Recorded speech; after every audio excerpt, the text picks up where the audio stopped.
Hello everyone, तो इस video में हम शुद्ध रक्त का स्वरूप अर्थात शुद्ध रक्त के गुण धर्म देखेंगे। वह भी चरक के अकॉर्डिंग, उसके बाद फिर सुश्रुत के अकॉर्डिंग और फिर सारंगधर के अकॉर्डिंग। तो सबसे पहले देखते हैं चरक के अकॉर्डिंग।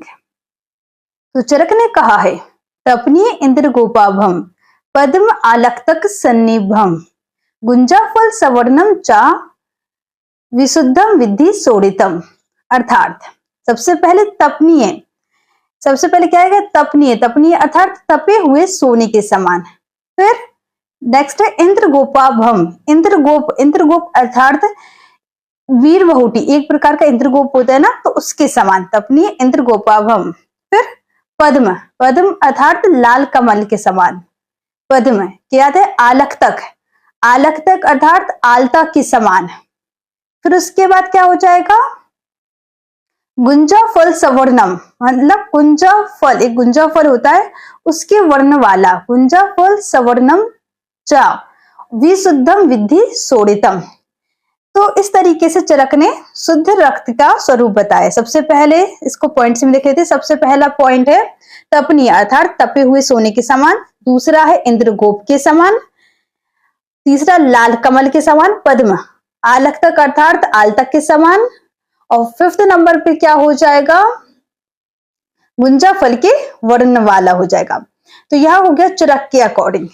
इसके बाद सुश्रुत, तो सुश्रुत ने क्या बताया है, तो सुश्रुत ने बताया है इंद्र गोपक प्रतीकासम, इंद्र गोपक प्रतीकासम असंहतम अविवर्णम अविवर्ण च प्रकृतिस्थम जानियात।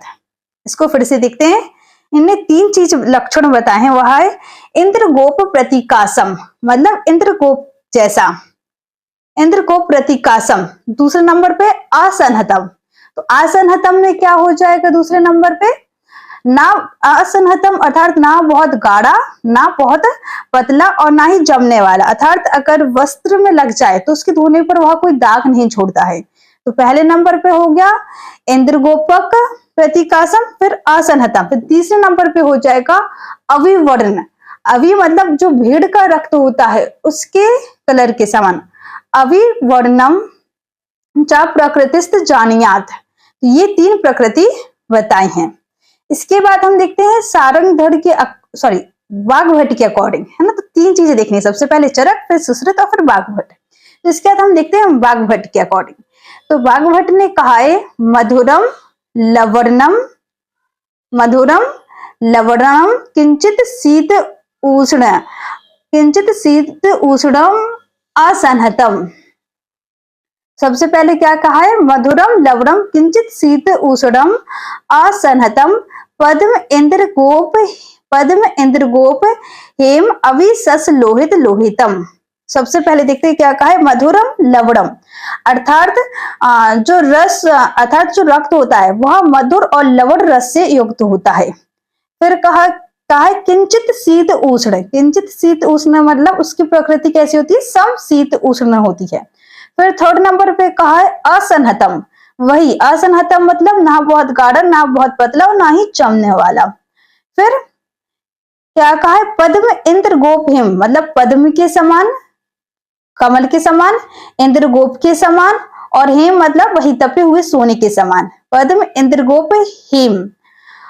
अवि, अवि मतलब भेड़, सस, सस मतलब खरगोश, मतलब जो भेड़ और खरगोश, लोहित मतलब रक्त, जो मतलब भेड़ और खरगोश का जो रक्त है उसके समान होता है। कौन सा शुद्ध रक्त। तो यह हो जाएंगे शुद्ध रक्त का स्वरूप।